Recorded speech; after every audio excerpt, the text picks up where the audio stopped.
Les légumineuses ont bien des talents à faire valoir dans nos assiettes.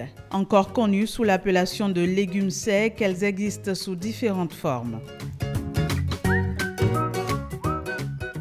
C'est l'ensemble des pois secs, c'est-à-dire le haricot. Quand vous semez, par exemple, le haricot, et au cours de la semence, vous semez, mais la récolte, vous constatez qu'il y a des coques.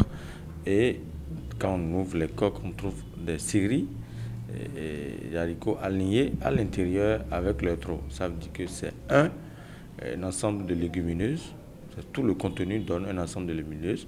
Il y a le pois vert, il y a le sorgho, il y a aussi les lentilles et aussi le pois d'Angole. Tous ces éléments constituent les légumineuses. Légumineuses, petits légumes gorgés de protéines végétales. La valeur nutritive des légumineuses est souvent sous-estimée et pourtant une consommation quotidienne de ces nutriments apporte des vertus nutritionnelles en quantité importante à l'organisme. L'être humain doit en consommer au quotidien pour avoir un bon taux d'hémoglobine, c'est-à-dire le minéral fer qui jouera son rôle naturellement dans l'organisme. L'homme doit consommer au moins 2 à 4 fois dans le mois pour stabiliser son taux d'hémoglobine. Et souvent, c'est ça qui fait qu'on n'est pas pâle.